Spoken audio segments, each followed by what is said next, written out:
All right. Hey, what's going on, everybody? It's Bill Burr, and it's time for the Thursday afternoon, just before Friday, Monday morning podcast, and I'm just checking in on you. I started to spit. That's why I do a little fucking lizard thing there with my tongue. You know the deal. If I'm on camera, it's not my typical narcissist look at me shit. It means I have a very special guest, and today is no different like all the other days when I always say it's no different. Like, it's special, but no, this is it. This guy's absolutely fucking hilarious. He's been killing it as a comedian. I did a roast with him a long time ago for David Ortiz. He played a Yankee fan. He was amazing. And since then, he's been killing it. He's doing this Dr. Phil character. It's been blowing up. He's got a new special. Here we go, everybody. The one and only Adam Ray. Adam Ray, everybody. What's going on? Good to see you, Billy. How are you? I'm doing great, man. All right, first let's get it out of the way. You got a new special. What's the name? Where's it at? It's called Adam Ray, Dr. Phil. Adam Ray is Dr. Phil Unleashed. It's on Netflix. It features myself and real Dr. Phil. Who would have thunk that when I called you, and I tell the story all the time, when I was like, all right, I think I want to do, I sent Bill Burr a voice note, and I was like, I think I want to do this like weird late night show where I'm dressing up as Dr. Phil. I don't know what it looks like. I do a monologue. I do some sketches. You come out, we chat, we bullshit. You couldn't have been quicker to be like, dude, fucking yes, make fun of my anger issues. Let's fucking do it, which gave me so much juice to actually follow through because I think, I don't know if you can attest to this, but anytime you are throwing a big dart for just a new project, you're meeting yourself with some, at least for me, I was considering like, oh, fuck, I'm going to do it at the store where I feel comfy, but now I'm going to step out of my comfort zone because comics might judge or the staff is going to be like, what is he doing? It's not stand-up. And you being so pumped washed all that away. So God bless you for that. Plus, there's so much shit now that isn't stand-up. Like there was like the roast battle. Yes. The fucking make fun of the open micers, Kill Tony. Yeah. Kill Tony show started Totally. there. At the end of the day, it sounded fun, and I was like, I want to fucking do it. And we sold it out in 20 minutes because of you, and it was so fun. And dude, look at how all of those shows blew up. Roast Battle blew up. Yeah. Kill Tony blew up. Yeah. And now you. Yeah. And Just so who would have there. thought, though, literally a little over a year later from that episode when we were just fucking around, that then Real Phil comes on. So it's on Netflix. Check it out. What's Dr. Phil Unleashed is what we called it, yeah. Well, you know what's funny is when I first started watching stand-up in like the late 70s. Oh, wow. There was so much shit like what's happening now. Oh, really? Like, you could go on stage and basically do whatever. You got to remember, like, that Uncle Milton Berle spent 90% of his professional life in a dress. He was in drag. Right. And Nobody said anything. Yeah, the whole country loved him, whatever. And then somewhere in the 80s, doing a character became hacky. And then by the 90s, it got to the point, like, purists were like, if you even had to move, where they would just be like, so-and-so, dude, he just stands there and does his jokes and he's killing. That is stand-up comedy. Man. You're like, what's his face in No Country for Old Men where he didn't blink when he was playing the serial killer? Yeah, it's like, if you just stand there and don't move a muscle, why did the chicken cross the road? Yeah. It got all the way to there, and then... Up until when? When did it shift again? Alternative comedy scene, which a lot of people sort of had a negative view towards the end, including myself, where I was just like, because they were carrying themselves like they were all these brilliant people, and that they were better than club comics when club comics started that scene. Right. That's what they didn't know. So by the time, like, I would say like the early 90s, stand-up had become so like, I don't know, it was just sort of like, this is what comedy is and fuck all other comedy. And these great comics that wanted to do other stuff felt too contained. Right. So they just started a room where you could just kind of do a bunch of other shit. Yeah. And that's what started the alt scene. It was just like any other scene where it started, it was exciting, it was great, and then it plateaued, and then it became Walmart, and then it just tanked. So like I feel like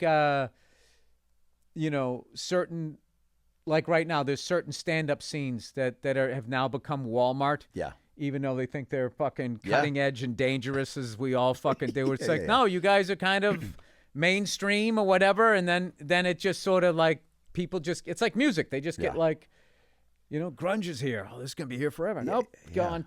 No, here comes Hair metal, pop. gone. Yeah, so it kind of works like that. Well, that's what's great about the Comedy Store too, is that it does. I like that I started the show there because it does feel comfy and familiar, and does feel like I'm not doing it like putting it on at like a Largo, a place I don't go to a lot, or just a place that might feel more appropriate for like a different show. Like Right. I like that it took off there and is adding, just adding another layer to the store. And I like want to add a layer to Dr. Phil. please. Because I always felt he looked like a corrupt cop, and I always thought that he would have that. Back in the day, Great movie. those cop movies, he would always have, like, he'd have like a taped up pistol for a murder, or just like a plant, like drugs or whatever. Yeah. And that's what I would say about him, that he looked like he, planted a knife on a Puerto Rican that he shouldn't have shot. And they let him walk the blue code of silence, and then he became a therapist. Oh, it's a decoy.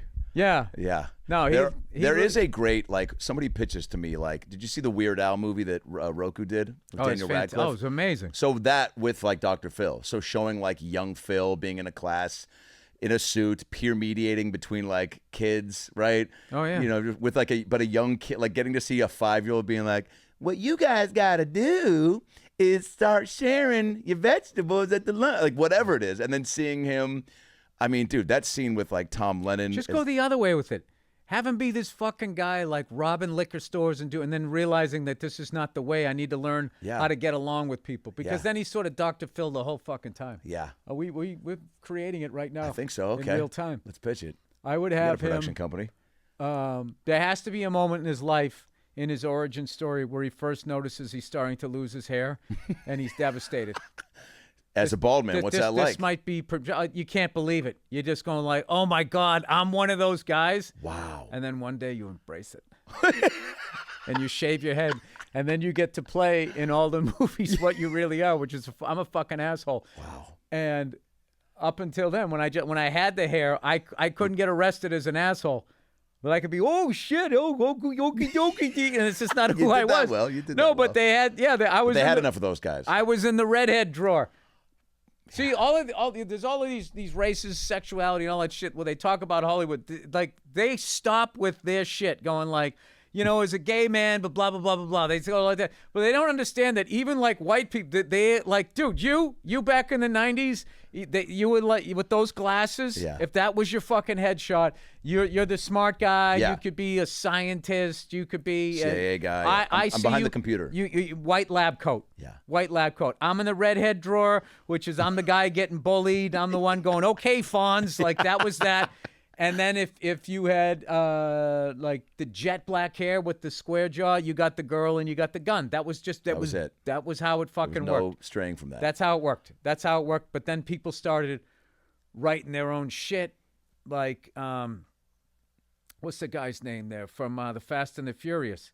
How he got discovered. Vin Diesel. Yeah, he got discovered. He wrote a short, and I guess Spielberg saw him, and then put him in Saving Private Ryan. Spielberg discovered Vin Diesel? Can we get a Google on this? Okay, yeah, he saw him in a short. I think there's a member, and then he put him in. It's so funny because like he put him in Saving Private Ryan, and there was nobody like him, and like the way he looked, the way he sounded, and everything, and he was so fucking great in that movie. Yeah. We're not talking about Barry Pepper. Wasn't he also in? Barry Pepper was in The Sniper. Yeah. Yep, we're gonna go through the whole thing. Matt Damon, they found him. Tom Hanks. So good. Tom Hanks. I'm watching the Coen Brother movie. He did Lady Killers. So good. Yes. It's an underrated Hanks movie, dude. 100%. He's just done too much shit that it just they can't all be, I don't know, critically acclaimed, but like No, and I also feel like he really went for it. And it's Yes. that weird laugh that he does. Yes. Yeah, I was kind of like, no, because people told me like, it's a Coen Brother movie. They're all great. This one isn't their best one. So I was like, all right. So I had like no expectations. And I was just sitting there. I'm like an hour in, still waiting for it to be not that good. I'm like, I'm fucking enjoying the shit out of this. Yeah, why wouldn't you? Yeah. Also, Hanks, like, it's one of the few times he did, I think he played Walt Disney in the Banks movie and then Gump, but like, that's to me his like, where he, tried a character and really like jumped into something different, Catch Me If You Can. He tried something too. Yeah, He tried to do a with the little bit of Boston the Boston accent, accent. the Boston I'm cut. forgiving of that. How do you feel when people try to put on the Boston accent? I don't have a problem with it. Yeah. Because what it is like, the thing about it is if you're not from somewhere, you have to do it 100%. You have to do it like better than the people that do it Right. for people to actually give it up. Right. Because I remember going to Fargo, North Dakota. They were like, they were like, we don't talk like that. They didn't say it like that, but it's kind of like, all right, but don't you kind of? Yeah. Aren't you kind of like fucking? It's just, look, it wasn't that flattering. What's the Seattle accent when you were up there for your special and you spent? That was probably the most time you spent there, right? There's not a Seattle accent, but I want to see if you picked up from your observations.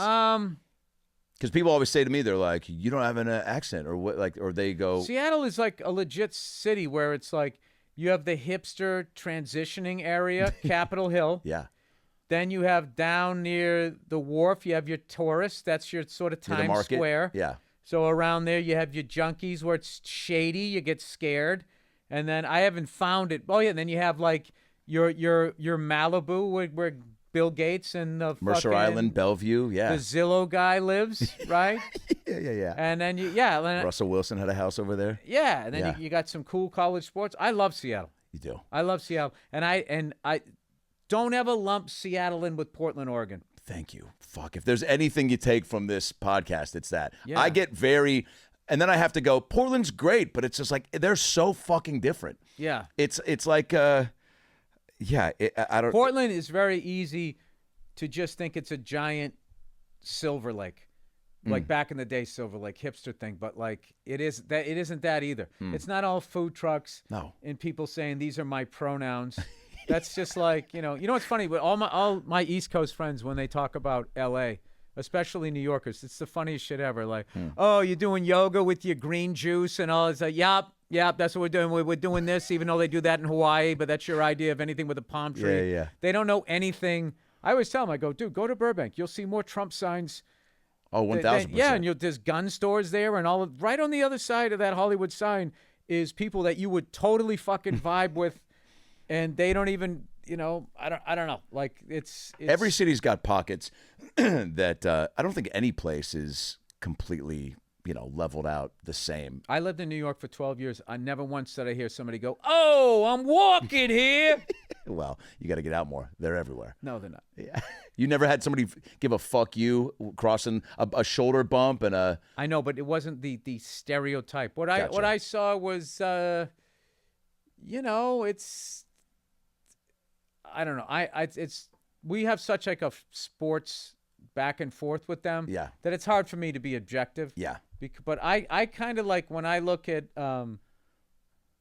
Boston, New York, and Philly. It's all it's the same kind of meathead but different. Right.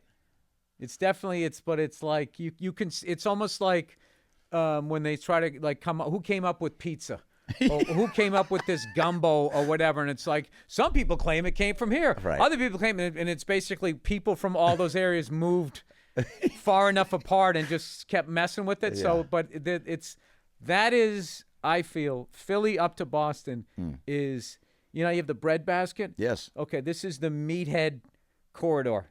Yeah. And I'm one of them. Like it is some of the dumbest, funniest, and most knowledgeable in sports. Like Meatheads have contributed a lot to this country.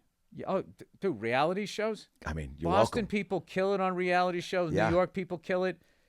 Most athletes are meatheads, right? I think the Philly meathead is a little underrated because I feel like they reduce them to just the idiots that go to their sporting events.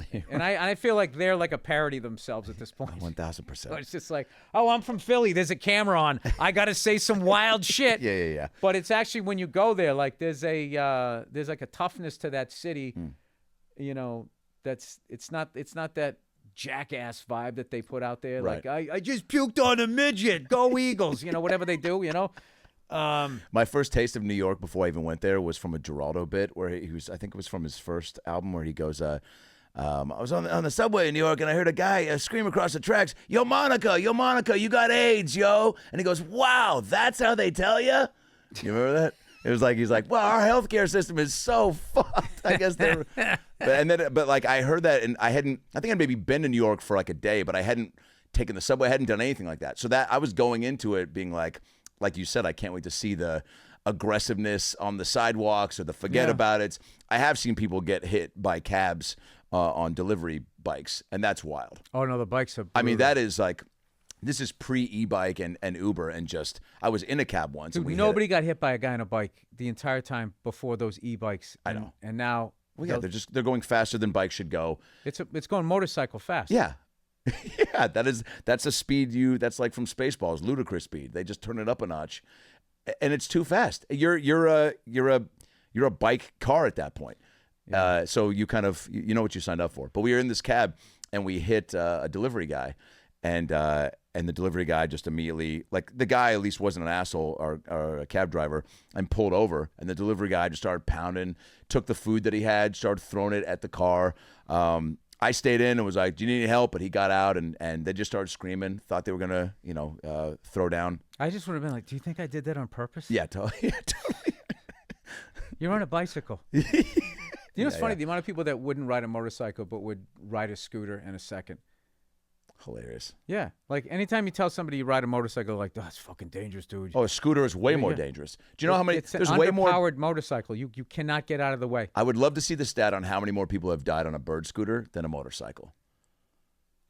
I've heard about so many more. There's something about it where I do feel on some level you are more protective by the universe when you're just on one of those, just going down the street. But there's something about making that noise on a motorcycle that you sort of wake up the demons and they come at you. I have no idea, but like, I see people riding bicycles and, like, back to traffic, and I just sit there going, like, some of the shit they do is like, I wouldn't do that on a motorcycle. I would be fucking terrified. Would you ever be caught dead on a bird scooter? When your kids get to the age where they're like, Dad, I mean, there's going to be a whole new layer of things you get to do, right? I'm sure you look at it like that. I get to do a bird scooter with my kids. Or is it going to be like, I would do bird scooter in like, along the beach, like when we did Old Dads. Did you have a bird scooter scene? Me and Bobby Cannavale got to ride those things, but there was no cars on the street, so it was a great time. But if I ever had to ride one of those, and like, I just imagine like having to be near the curb because there's somebody coming by, and then there's some fucking pothole a couple inches deep. Yeah, that's a wrap. Yeah, people. I'm going over these handlebars. Am I going underneath whatever vehicle this is? Yeah. And this is what your special is about, as Dr. Phil, is you're going to be talking about, Well, birds, first of all, everybody thinks birds are fake, okay? There's that conspiracy that birds are robots, tracking our poops and watching who we vote for, what we eat. But bird scooters are, more dangerous motorcycle. But, Bill, I've always said, if you don't step out of your comfort zone, you're never going to allow yourself to get back into reality. And what I mean by that is, look, you can shave your pubes on Christmas, but the kids are still going to be waiting for presents. Do you understand what I'm saying?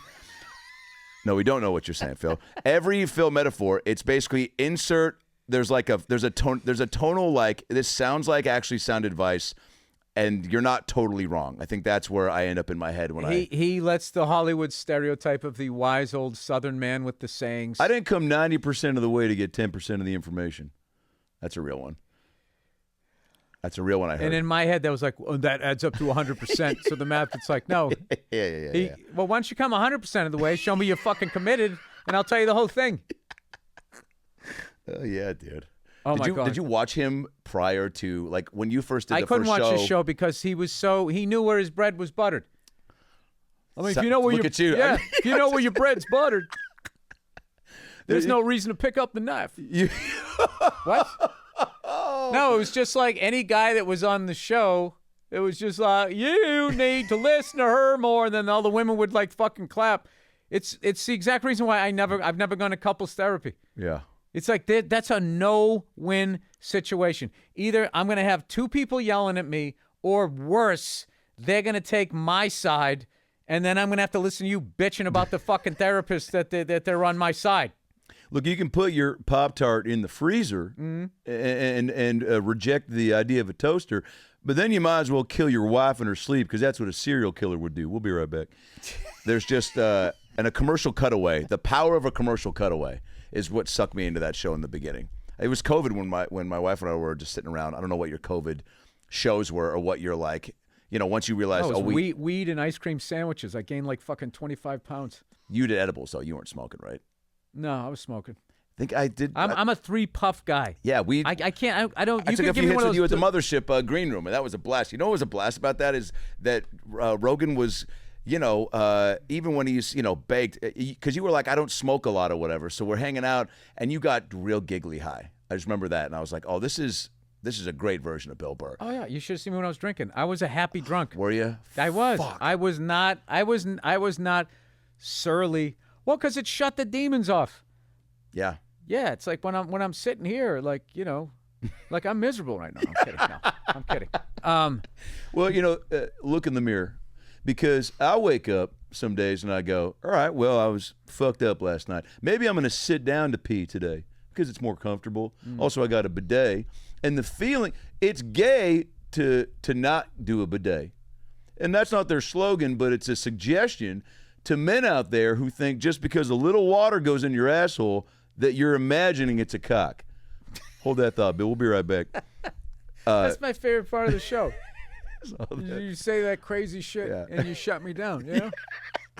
Wait. So a lot of people don't like this mustache, but there's about $800 worth of coke left in there. Yeah. We'll be right back. They're choosing not to see what they don't understand.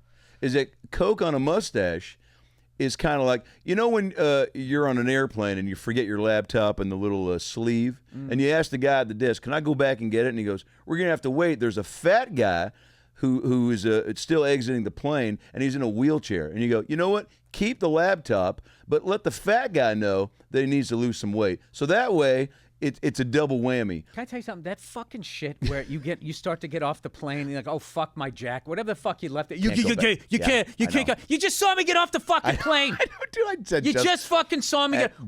What is going on down there? Yeah. Oh, we got to. This is a whole fucking procedure. Yeah.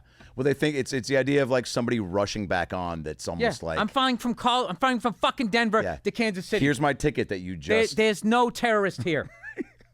This is a bunch of sunburned white people getting ready to go whitewater rafting. Can I just go back on and get my fucking iPad? You know what I hate? TSA is getting real handsy. They went through. I brought and I don't know how you feel about this, a burrito on the plane. I didn't want to roll the dice. You already don't like that.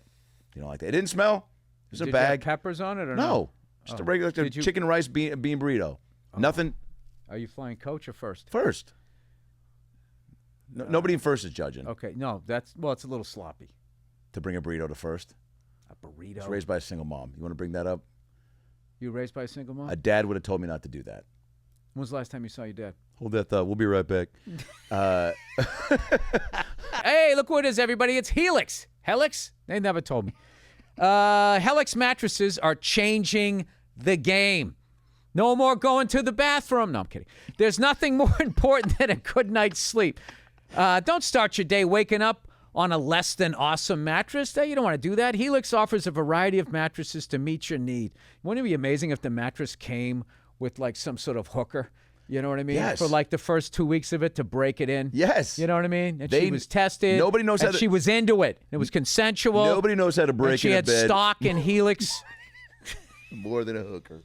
Did I make it nice enough? Helix offers a variety of mattresses to meet your needs. Mattresses that are soft or firm and can help address all your needs, from snoring to back pain to sleep apnea.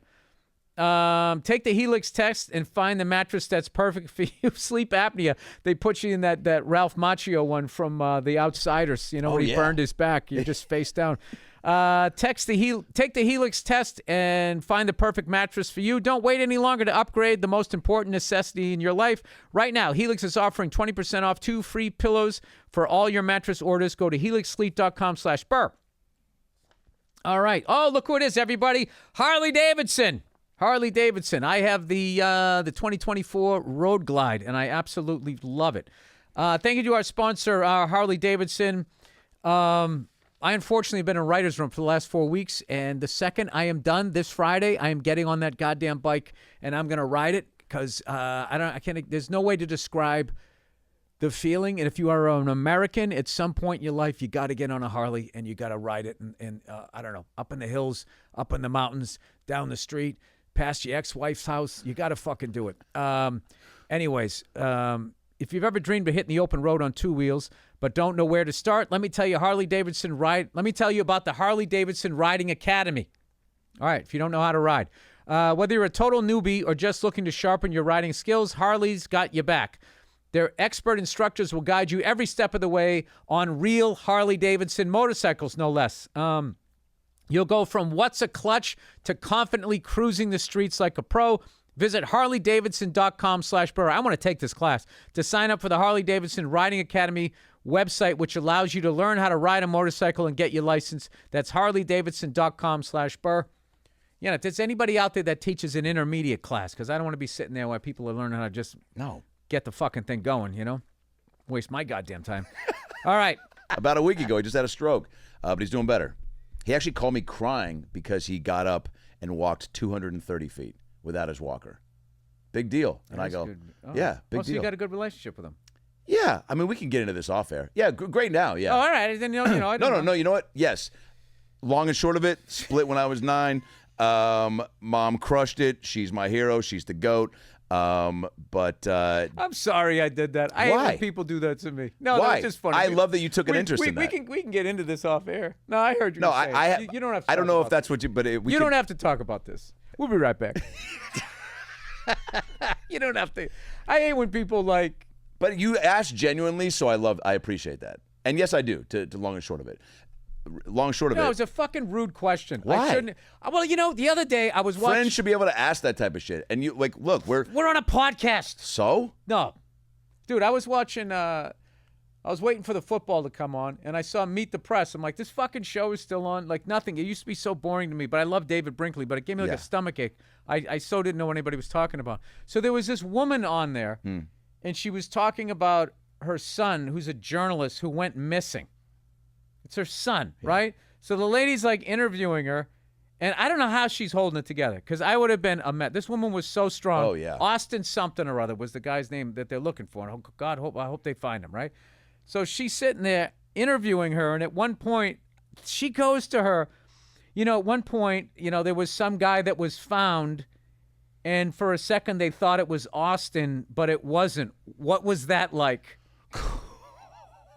What the fuck? And it was just like, I just felt like those fucking journalists, it's like they don't give a shit. And it's just like, all right, you haven't cried yet. Crying is the money shot. Yeah. So it's just like, all right, that didn't happen. I saw one time. It's all hypothetical, the worst possible scenario. Even if Austin comes back, they're going to be like, what do they do to you? And he's going to be like, I mean, I'm back now. They'll open it with like, what was the first thing you did? He goes, I went to Denny's, man. I forgot what a Grand Slam tasted like. What was that first bite like? That's unbelievable. Unbelievable. Can you describe? Did it? Was it? Well, it was scrambled. I asked for over easy. That's besides the point. But I think she was new. But so I took a bite and I put my hash brown and toast between. I made like a little egg sandwich. I know you're not supposed to do that with the Grand Slam. It's kind of laid out for you. Do you find you appreciate simple things like that, even if they didn't butter the toast like they said they were going to? What? Just the freedom of that. Yeah, I don't know. I mean, I hadn't had toast in a while. Here's a question I've actually heard. Like when the reporter finally got frustrated, the dude literally said, "Does it make you cry?" They just want the emotion. Does it make he was out of ways to try and make, like, I forget what happened. I think this woman had lost her kid or something. Some fucking horrible thing had happened. And do you think about it sometimes? And she was like, yes. All the time. Does it blah, blah, blah, blah, blah? Does it da, da, da, da, da? And she was just answering the fucking questions. And then he followed up with, does it make you cry? Wow. Do you think they have somebody in their ears being like, get the tears? Get the tears. Yes, baby. On all of those fucking channels, they don't care. CNN and Fox News do not give a fuck about anything but viewership. They couldn't. They couldn't. They don't. They're not talking about what's happening. Could you cry on cue? Are you that good of an actor now? I know what I have to do. Cool. Did you ever think you'd get there? But I wouldn't say I can do it, because if I said I could do it, then I would be thinking about doing it, and then it doesn't happen. You know what that makes sense. I used to have, when I got to act, I went to SC out here for acting school, and a kid in my class was like, it's just the first kid I saw that really smoked cigarettes in college that was real cool about it. And he would smoke, and he'd always say shit. The kid had done a few TV movies, and he lived in L.A., so he was kind of the guy that was like, you're from Seattle, huh? Yeah, they got a good theater program up there. This is where the business is, though. In college, freshman year. I'm not going to say his name, but you know who you are.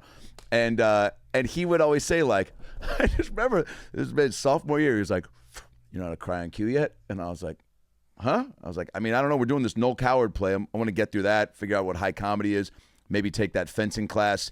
I have a scene study class with Jason Alexander coming up. And then we'll see. And then he was just like, "You got to learn how to cry, baby. You got to go deep." And then he was like, "Find a song." And he told me that "Can You Feel the Love Tonight" by Elton John always makes him cry from The Lion King. And so, by the way, while smoking a cigarette with a leather jacket at the DRC at USC outside. What about that song would make you cry? There's a calm surrender through the rush of day in the heat of the rolling way. Does it make you cry? Can you cry on cue tonight? Yeah. I mean, Elton John's got some melancholy timbre. All right, to his but voice. there was a song that I listened to when I had to cry in Old Dads. There was a song that I So listened good. to. So it was just a song that my daughter loved when she was a little girl. So I just Whoa. listened to that. Holy shit! Right away. Can you say the song, or will that even get you going? I don't know what the name of the song is. It's in one of those fucking. It's one of the One- kid one- bops. I don't. Now that's what I call music 25. Do they have a kid version of that? 25 months. I don't. I forget what it is, but also that's something I want to keep for myself. Yeah, I love that. But yeah, that's what I used there. But that is cool. Like, but then there's other ones. There's other ones, Yeah. you know. But you, I just had, you know, you had like the moment before, and you're that guy, and then like the thing. A lot of it is the words. If it's Totally. written right, yeah, it's just what you're saying will get you there. But like the thing is, you don't go in going, "I'm gonna do this." No. And then when it starts to happen, you try to stop it from happening because that's what the fuck you would do. You Right. wouldn't. Yeah, like as a man, there's only like when your mom dies is one of the few times you're allowed to just completely break down, right? But like anything else, as a guy, you're supposed to be like, you know, if you start like whatever, guys are gonna be like, "Hey man, sorry about that," and in their head they're like, "Pussy." Yeah. You know what I mean? Yeah. You think I think you used to have a great bit about that on one of your specials. No, I can't. I don't did, remember yeah. what the fuck I said. What Is did I that say? wild? Do you have how often does that happen, by the way? Where even a fan or Well, even when just like a I get- homie when will I- go, "Do you remember when you did this bit?" And you go, "No." And if they tell it to you, by the way, nobody ever recites a bit back to anybody. I just had this happen with friends up in Seattle for Thanksgiving. They go, "Dude, I just saw this video where you were this guy, and it was like, he said this thing, and you were like, 'Oh yeah, well, fuck you, you fucking,' so funny, dude." I go, "It's not. I did not do that, but I don't even know what you're referring to." Oh, yeah. But it was some interaction where he goes, "Dude, the guy said something," and you were like, no, you were like, "Oh, do you think that's what it is? You fucking idiot. You getting good, man." And I was like, "That's not what happened." And so how often does that happen when people try to throw the bit back? And do they ever get it right? Well, and that used to happen like at the end of the shows. Like they would say, "Oh my God, I love this bit that you just did." And I would be like, and they would say the bit, and I'd be like, "No, that was the other guy." They're like, No, that was you." So that was with the funny thing during that weird period during Me Too, where it went from we need to get rapists and people that are sexually assaulting out of the business to I don't like what you're talking about in your stand-up act. Like, remember that? Yes, dude. So. But does anyone So ever when I thrown would sit there going like, why would you listen to these people from the crowd? It's like not only they never remember what you say, they can't say it the right way, and half the time they don't even remember who said it. All right.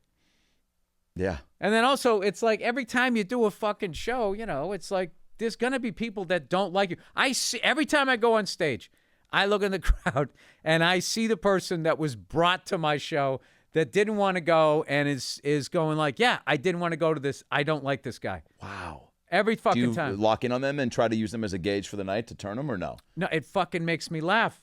Yeah. And I have empathy for him. I love that. And at one point, like, you know, if it's a woman, I usually, if I have the time, it feels right, I'll say like, "Listen, man, I know this wasn't your idea to come here. I'm sorry. So funny. That's so You have not enjoyed 1 second this. I understand it. And just please don't be mad at him on the way home. Oh, yeah, This was me or whatever." And then if they're cool, they'll actually fucking laugh. And then sometimes I've done that, and then they're like, "Oh, no, I was enjoying it." And then they just might be like that internal sort of person. They might want to do comedy. Yeah. So there's fucking sort of, they're watching it on a different level. Yeah. But I, you know, obviously, you know, this Or, you know, my favorite one is when the person is pretending like they're sleeping. If they're not drunk, it's like, you're not going to fall asleep with some guy screaming into a microphone. This is clearly, you're like, it's beyond you don't like me. It's like, you need me to know that I don't like you. Yeah. So what I used to do with those people, if they were down near the stage was, I've talked about this, I would send my act right out over their head, and I would start overly committing to stuff and just acting like a fucking idiot. And then I would start laughing at my own shit, which would annoy them even more. And then that was how I was able to turn around, because I did have that thing early in my career where if somebody didn't like me, you know, I would be going to bed tonight, ignoring all the laughter I heard and just think of that one person. And it was a big turn for me. Yeah. To be like, all right, I can have fun. I can have fun with this person. I get to decide whether or not you suck the fucking life force out of me. Because you can let one person ruin it for everybody else that was having a good time. So I saw you do that at the Poppy Roast that you were mentioning, where you went on last, and it was like, you know, it was a shit show at that point. But I remember like the first few jokes were, I think, about the crowd and maybe even like Boston. And I was just like, oh, he's digging himself a hole actively. And then you got a fucking standing O at the end, and it was. I've never seen anything like it. Yeah, but that wasn't my intention. Okay. It's never my intention to do that. But you saw this room of like, whoa, he's coming at us. And then, but half of the people loved it. And then they met in the middle like 2 minutes in, as far as like, all right, this is what he's saying about us is right and funny. And we're just, you know, but I don't even remember. I just remember. You were shitting on the event and something else. I remember going after Lenny. It was fun. Yeah. Lenny Clark. And then David Ortiz was a great sport. Oh, he was a great sport. He was also on, I think. Yeah, David, what's it like to play? Because he was a DH. Yeah. I go, it's like to be a professional baseball player. Well, man, it's great. It's like waiting for a bus. And then I go, once an hour you get up and you ground into an inning-ending double play. Something like that. Oh, yeah, dude. That was great. That was fun. And what's-his-face was fucking Dustin Pedroia was hilarious. Unbelievable. He came up there, you saw how he made it. He came up and he's like, fuck all you comedians. He goes, at least I wrote my own shit. Yeah. And I was like, oh, fuck. Dustin's going off. Oh, yeah. And then, I remember the problem was it was not done. The security was not done well. So there was people in the front row filming. And I remember when Gronk went up, I was just like, they're going to clip that and that's going to look terrible. And they did. And the next day they clipped that and it looked terrible. Gronk goes after Jews, blacks, and Dominicans. And I was like, everybody did. That's who was representing that dais. It was supposed to be on like Showtime in Nesson. Pedroia came up to me after too and was like, because he was sitting next to Josh Wolf, you know, I was dressed as the 80-year-old Yankee fan. And I had about 6 in a row to Dustin. I think one was like, you know, Dustin Pedroia obviously plays second base, but we all know his most natural position is dancing next to a pot of gold at the end of a rainbow. And then Dustin looks like a guy whose kid calls him by his first name. Hey, all right, boys, time for bed. Fuck you, Dustin. And he said to Josh Wolf, he goes, who is this old fuck? Like, why is this guy going in on me so hard? And Josh goes, that guy's 33. And he was like, wait, what? And so then he came up to me after, and I didn't know they had that conversation. And he came up to me and goes, hey, man. He goes, hey, old man. He goes, not a fan. And like, with a straight, like, actor face. And I go, oh, dude, I'm so sorry. I'm a comedian. He goes, I know, I'm fucking with you. And I was like, oh, shit. Yeah, no, he can kind of turn it. Like, oh, yeah. Because I was saying, when he turned, he started writing my own fucking shit. I was like, I think he's really mad. Like, I think he's heard enough of the short jokes. Yeah. That was fun. Who else was on that thing? Anthony Mackie. Anthony. The Falcon. Yeah, Anthony Mackie. Oh, yeah. Sarah Tiana. Oh, that's right. That was a fucking fun. You know what's so great about Met that? Tim Wakefield that night. I mean, there were a bunch of Red Sox. Rest his soul. Rest his soul. Rest in peace, man. You know what's great is that it wasn't televised. And that's one of those things that there's so, like, it just happens so rare now. Just every fucking thing it's like, can just one cool thing happen and you had to be there? I know. That was the thing. That was the whole reason for fucking hanging out. It was just like, yeah, because you didn't want to miss anything. That's why, you know, that's like the old Richard Pryor bit. Be home by 11. It's just like everything happened after 11. And he goes, I would keep fucking hanging out because I didn't want to miss anything. Wow. Yeah, and it was just like, you know, David Tell had a bit. You should have hung out, man. You know, but it was so... It was so true. Yeah. There was that weird thing, but hanging was an art because if you went home too early, you missed it. but if you stayed too long, it was sad. Yeah, there's a sweet spot, and I think we're constantly finessing that as people. You know, I'm constantly finding myself overstaying my welcome. You see me tripping in the sand last week? It's Joe Biden. Oh, God. That fucking guy. Am I overstaying my welcome? Should I have gone? Should I have this guy over here, come on. Should I have closed up shop? Wow. That is amazing. Pretty good? Yeah. You know what'd be fucking amazing? What if he runs in 4 years and then he wins again? What do you mean, what if? 2048, Bill. I got a big election coming up. 2026, I'm going to run. It's going to be me, Gavin Newsom, and Kevin Costner. Yellowstone, big fan of Yellowstone. It's fucking, dude, it is fucking Looney Tunes. I'm just like, I think I have been under the covers since about 2018. I'm just like, all right, I can't, it's embarrassing. Yeah. It's just been fucking embarrassing. Let me ask you this to piggyback on what we were just talking about. Do you have FOMO? Like, do you, like No. when we were all kicking it after your special for a bit in the green room, I was like, oh, cool, this is like, you just got done doing it, and I'm like, I think you're still obviously, you know, the comic in you is just wanting to decompress and kick it, right, and like not just get up and go home. But I was like, oh, this will be where it ends. But at least you wanted to like shoot the shit for a bit, which I thought was cool. But do you have like if the crew was all, and I guess then you did pickups and stuff, but if everybody was there and or I don't know, let's say Eddie Vedder came to the fucking show and then was like, we're going here, and you're like, my family's here, I can't go. Would you be, he was like, I'm gonna do a private show at the Showbox down the street. And you were like, oh, fuck, you know, but I told, we're getting up early. No, I would be like, Eddie, man, dude, you got to understand. You killed all of my bands. Well, I didn't do it on purpose. We were the next That's thing one of the coming reasons up. why I did it there. Not only did I love Seattle, but everybody talks about Nirvana. But I got to say, when Eddie Vedder climbed up that fucking thing on the side Oh, yeah. and then dropped down in, that's when I was going like, oh, this shit isn't going away. Oh, yeah. And then next thing I know, Motley Crue was just not on that channel anymore. So that was like my first, like I would say, midlife crisis where I was like, fuck, I'm not young anymore. Because they came out, I was 23. Oh, and wow. 23 is like the first year I think like life starts to get 22, you graduate college if you're supposed to, right? And then 23 is like, oh, this is just going to keep happening. So when I got to be 23, What is? life, like this is going to keep going and I'm going to get old. Oh, wow. Where it's like, but like 22 is maybe the last birthday that as a young person you can look forward to, sort of like, You're invincible oh, still. I'll be a college, like it's like, all right, oh my God, you know, turn 13, I'll be a teenager. You know what I mean? I can start gotcha. dating chicks. This is going to be Yeah, fun, right? yeah, I'll yeah. get a car. 16, I get a license. 18, I'm a fucking adult. You know, I go to college at 21, I get to drink. 22, I graduate. And then it's just 23 is like, well, wait a minute. This is going to keep going. And 23, I felt was the first year adults were no longer interested in my peer group. It's like, you guys are old now. Like they were looking, what are 14-year-olds listening to? What are they buying and all of that stuff? Wow. We want to get them because their parents are going to have to buy them this shit for Christmas. And you're 23 and now you got to jump into the river of employment. You don't have any fucking money to buy any shit, right? And so then anyway, them coming out and him, whatever that song, was that Even Flow? Yes. Yeah, Even Flow, right? That fucking shit, right? Will you sing that at my son's bar mitzvah? Huh?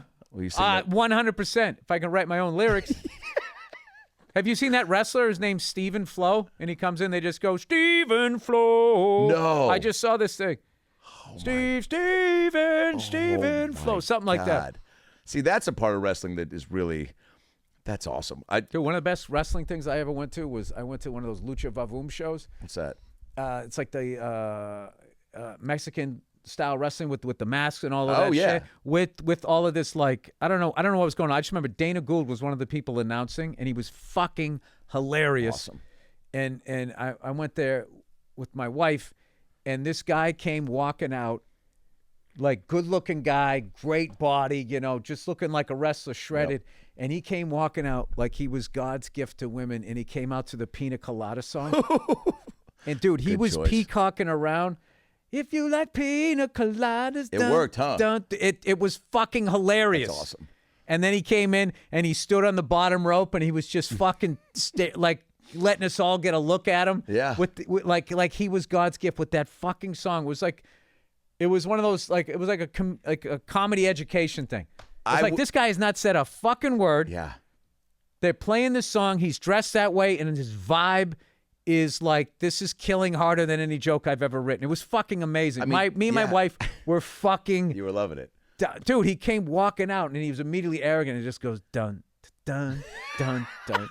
And then you go, wait a minute, what fucking song is this? That song does have an unexpected confidence to it, though, too. It does just feel like it's an entrance song. So it does kind of. How about the fact that they were both going to cheat on each other? Yeah.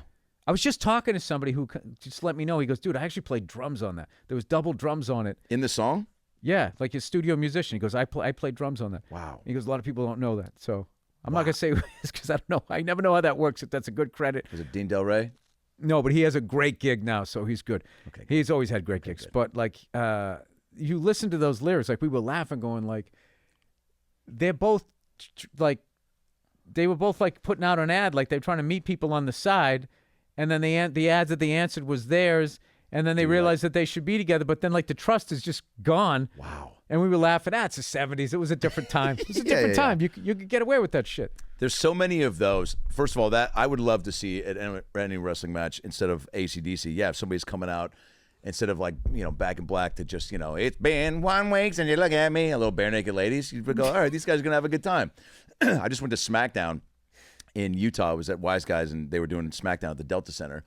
And got some ticks, and they put us right behind the thing and put us on the thing and promoted the Dr. Phil Netflix special. And they were like, they're like, you're gonna put you on something. And I asked the guy, I go, do we do anything like, anything, he's like, have you seen Madagascar? I go, yeah. He goes, just wave and smile. And I don't remember that from it, but I guess that's a part of it. And then so my buddy was next to me, and they put me on screen, and I am doing this, and then I was like, give me like an elbow behind me. So he elbowed me in the back, and then I went down, and then I started like fake strangling him.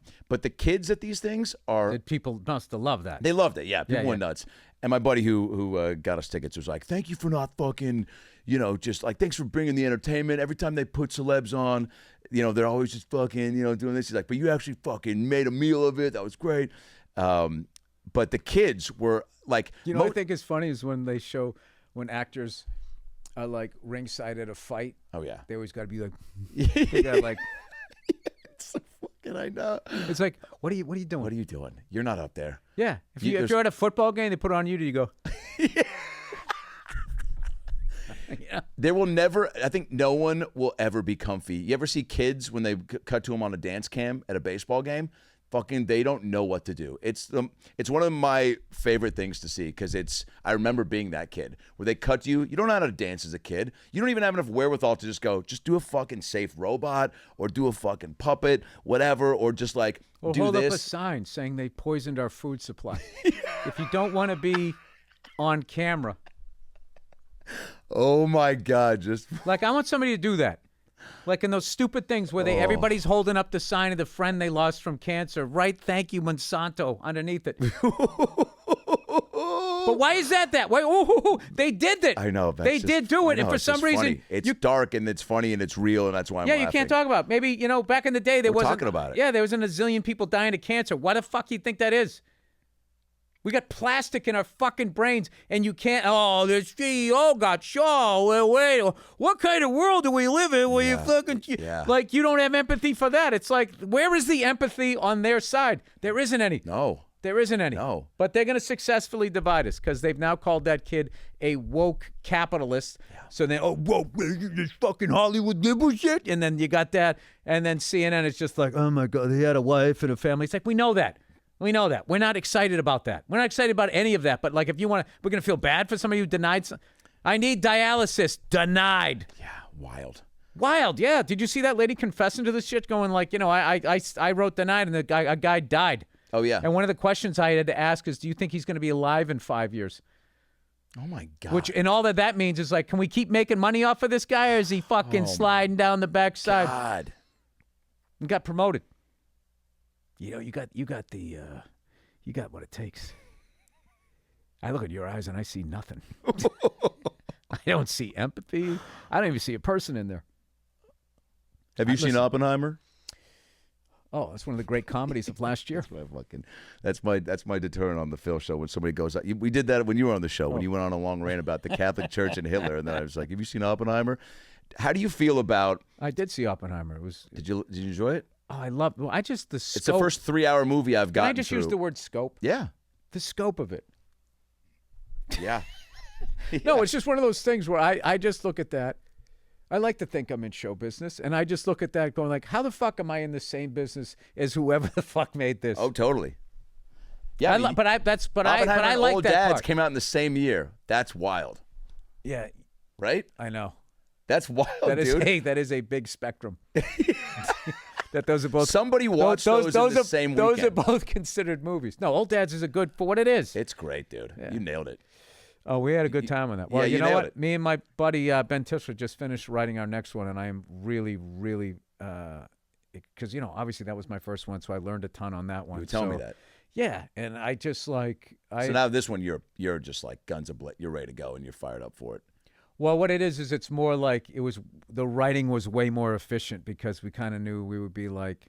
We'd start to write something and be like, dude, that's a whole new location. Do I want to fucking... Oh. That's going to cost too much. Because you could almost anticipate the studio notes before you even fucking... That's helpful. Yeah. So then we were able to keep it like streamlined. Like, dude, this is how much I've been writing lately. Last night, my daughter was watching Home Alone. Awesome. And how old is she? 7. Great age for that. Oh, yeah. Totally great age. Loving it? And Macaulay Culkin fucking killed it. Oh, he's unbelievable. He killed it. And how about Joe Pesci? What I love about the movie, like, he's gonna curse. He's gonna curse. He did. He could just. And then his physical is so underrated. Like he is as good as that as he has. Thank you. In good, like Home Alone and Goodfellas came out within like a fucking 2-year period. Yeah. Unbelievable. Yes. And Daniel Stern. Daniel Stern is wild. I miss that guy. Me too. And I said I miss that guy, and then I went on Instagram. Within 2 videos, Daniel Stern comes up. Because it's listening to you. Oh, yeah. Dude, I was randomly talking about Celine Dion and how she's dealing with stiff person syndrome. And it was like, do you want to buy Celine Dion Best of Brazil on Facebook like a minute later? And I was like, I mean, yes. I was talking about the other day how angelically white was her husband's hair. It was not fucking... Stedman. Leonard or something. He looked like... Dude, it was like... He was fucking totally bald. But you still were going, look at the guy's hair. Yeah. Like it was a fucking angelic. Yeah. Like not of the earth white. Yeah. Like I feel like it went white, but then he dyed it like whiter. tiger white. You're not wrong. He looked like an exotic species of way too old to marry that chick. Yeah. Well, he was like her manager. Yeah. You're not wrong. We'll be right back. No, wait a second. What I was saying, so I'm watching Home Alone. Yeah, sorry. And aside from being like blown away, like the performances, the comedic stuff Yes. and all of that, and how it's basically a live action cartoon, a lot of it, Mm-hmm. a lot of the gags. And, but in my head, I went like, oh, I get this. It's fucking one location. This is cheap to shoot. And then I was just like, did I just fucking think that? Wow. That's what I'm thinking. Yeah, it all takes place in the house. It's fine. What a added benefit that you now are looking. I mean, it's not taking away the enjoyment. Yeah. You're not thinking about that the whole time. It definitely added to a bad stereotype about the leniency and the silliness of white people being parents. Like, I always loved this whole idea that, oh, yeah, you could just curse in front of your parents because you're a white kid. It's like, oh, could I? Is that what I could do? Oh, yeah. Yeah, you get a timeout. No. I don't know. We had a paddle. My dad had it from the fraternity days. My mother used to beat the shit out of us With the fraternity paddle? Yeah. Oh, but I remember it had like the 3 Greek letters on it. By the end, like only like the V, like one side of it was still left. I used to hide that fucking thing. I got hit by one of those. I was in a fraternity at USC, and I got hit by one of those. My freshman year, they hired strippers for the Brotherhood night, and it was the first time. So it must have been beyond homoerotic. That's why I never joined those things. I made some good buds from it, but I was the comedian. So, like, I am friends with most everybody I went to school with from that. You just went right by that whole fucking thing. No, yeah, I mean, Yeah, the whole Hell Week. Oh, Dude, yeah. I used to just hear stories, and then we fucking shoved a carrot up his ass. It was like, what? I will say this. They tried to make a kid at one time. I would get, I'd get baked, and I'd go sit in the back of these meetings that they'd have where they talk about all the kids that rush the house, right? So they have all the social chairs up there, and then the president, everyone's sitting. They talk about. They go, all right, Graham Davis, what do we think? Somebody raise your hand. Jeff. Yeah, I hung out with Graham for about 20 minutes at the bar. Super chill, loves tits. So I think we can all agree that we all love tits. And but dude, I talked to her. They started talking to a chick that I was talking to, and not cool, and be like boo boo, and they go, all right, hey, brothers, please. And he goes, yeah. So I don't know. Brothers, please. So that another guy would stand up and go, I also talked to Graham, dude. He has a big heart. Both his mom and dad just died in a Breyer's ice cream truck accident. And I think he was just going through a rough night. And I think he was talking to your chick because her parents also died in a food-related truck accident. So before you judge Graham, let's hear both sides of the story. So I sat in the back, and I go, I also talked to Graham. They go, Adam, and I did this 3 or 4 times. I go, now look, I know that we're all like, this is what we're doing. We need to figure out who we want, who we don't want. Graham, cool. Like you said, he's going through a lot. Does love tits, which dude, let's fucking go. But he turned around to go to the bathroom, and there was a big black cock on the back of his shoulder. Now, I don't know if that's what went. Half the people starts laughing. I go, I don't know. I'm an actor. I'm in acting school this time. I go, I don't know if that's what we want, but I'm just saying. They go, hey, Ray. They call me, hey, Ray. They go, shut up. All right, what else? All right, Matt Thompson. Matt. Somebody stands up. Dude, Matt, same thing. Matt, big heart, whatever. Somebody else combats that. Dude, I went to the high school he went to as a kid in Detroit. He was a fucking chode. Adam. So Matt, I also talked to him for a bit. He actually came up to me and said, I saw you eyeing those meatballs. Did you want me to grab you one? Generous guy, loves tits. Again, we're pumped on that. But he turned around to go talk to another brother, and it's a big black cock, dude, right on the back. They go, dude, what the fuck? And I go, I'm just saying, is this who we want in our house? I'm just saying, is this, all right. I thought that's what we were doing, is trying to figure out who we want. I did it 2 more times, and they kicked me out. And I stood up, and Jerry Maguire, and I stand up, and I go. Kicked you out of the frat house? No, of the meeting. I stood up, and they go, I did it one more time. And when I raised it was 3, the timing of this, it was fucking rule of 3s. 2 more guys, and then I raised my hand, and everyone's laughing now at this point. So I raised my hand. You got 100+ guys, right. I'm fucking always trying to perform. Raised my hand, and they was laughing, and the head of the social chair goes, hey, Ray, if you're going to fuck around, dude, please don't talk. I go, I want to talk about Eli Donovan. Vic, can I say something? Am I not a member of the house? I'm like, I'm at full acting. And he goes, all right. I go, talking to him, sweet guy, loves tits. I get some laughs. I go, but dude, I turn around and they go, get the fuck out. I go, big black cock. I'm just saying, what are we doing? And then I stand up and I go, they kick me out. And I go, all I'm saying is, who's coming with me? I go, I'm going to go to my room and smoke some weed. Who's coming with me? Do the fucking Jerry Maguire. And about 4 potheads stand up, and we're all just sitting there. And then, but I would do silly shit. And so there were some guys, though, I was building to this one had a lineup, and I went in to watch just because socially it was wild. I never hazed anybody. I did, silly shit. I pretend to be a brother from like Chico State, put on a wig, went up and down, had a British accent, and would ask them, does anyone know, the Fruity Pebbles theme song or whatever? And right after a guy that was like, apparently this guy was talking to a girl I like. What the fuck? Some of that shit was just true guys that were bullied and now they're taking it out, or guys that are just bad guys. And I went through that, and they tried to be friends with me after, and I was just like, I'm good. Like, you don't get to do that and then just do this. That's what I never understood about that. But there's a lot of, but it's Hell Week. It's just like, totally, it's unnecessary. You're gonna do all that shit, then I'm gonna hang out with you. It's like I'm gonna beat the fuck out of you. Totally. Or try. Totally. Or just not hang out with you. I never understood. But there were enough. I went through a time where there were enough guys that were not. The hazing wasn't dumb shit. It was like we took a trip to Vegas last minute. They like woke us all up or said, everybody meet here at like midnight, and we drove in 4 cars to Vegas and stayed up all night to do a scavenger hunt. While the other guys that went with us went out and gambled and whatever, and it was like a bonding thing. You walk up and down the strip, go to this place, get a matchbook, get a picture in a fountain, get a picture with a stripper, right? And that was wild and fun and whatever. And some guys in the house that had tons of money broke away and were betting, ridiculous amounts of money. I didn't know. I parked my grandparents' Mercury Grand Marquis on the fraternity row at USC amongst like Escalades and BMWs, every weekend people are like, whose grandparents are here to visit? I'm like, oh no, that's just the car I got because, Dude, that's a great car. I loved it, dude. It was a big cloud.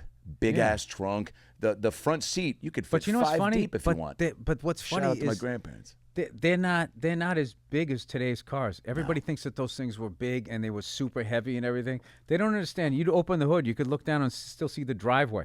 There was all kinds of room in like the engine bay because they didn't have all of. Just think of the level of shit. Technology that's in a car and how much they fucking weigh. Those electric ones with the batteries and stuff, they're heavy as fucking shit. Oh yeah. Yeah, it's kind of a I don't know, because I rented a '65 Cadillac when my gig in L.A. in May when I did the bowl. It was a gold convertible. Just to drive it up there? Oh yeah, dude. Cool and I got to move. tell you though, but I couldn't believe how fucking small it was. Like everybody's like, "Oh my god, that is a fucking land yacht." It's like it isn't. As far as like how wide it is, it's this weird thing where. Because now everything, like, between you and the passengers, this whole console with all of this fucking shit and stuff up there, they sort of taken away a lot of the interior space with all of the fucking gadgetry. Yeah. But back in the day, there was lap belts, a bench seat, front and back. I mean, there was a lot of banging done in those American cars. My It was God, fucking yeah. they were amazing cars. But like, like. My wife has this SUV that she just got, and, this garage, it looks like it can fit a car. She puts it in it. It's like, dude, it's like a fat person. It's just this big fucking bubble, and you're like, this fucking thing is huge. I don't know if I'm going to be able to get the fucking door open. Yeah, it's unnecessary. I gotta go pick up my kids from school, so You can just say you don't want to talk anymore. That's fine. Dude, this is a half-hour show. We did an hour and 5 minutes. That's fun. We're not going to be right back. This is going to be... No. You got to come back for the hat trick. You are... I mean, I just have to thank you for jumping in that first time because we're now doing a 25-city theater tour. We sold out the Beacon. We just did the Celebrity in Arizona. I'm going to be... My lawyers will be getting in touch with you for the I want to co-created by credit for the talent and all the stuff. You're not all the wrong, work, dude. all the work that you did. You're not wrong. Check out AdamRayComedy.com for all the Dr. Phil Live theater tour dates. We got Toronto, Boston. We're doing the MSG Music Hall next to Fenway in Boston. Have you ever been there? MSG, Madison Square Garden Music Hall. It's like, is it? It's next to Fenway. There's some big music hall next to Fenway. Dude, I moved away from there 29 years ago. Great. Thanks I don't a lot, recognize Bill. it anymore. Yeah, I'll take it from here. And so then we got Toronto, we got Atlanta, we got Nashville, Dallas, AdamRayComedy.com, all the Phil tour dates, and all my stand-up there too. Dr. Phil Unleashed on Netflix. All right. Adam Ray, everybody. I love you. I love you too. Thanks, Dave. No worries.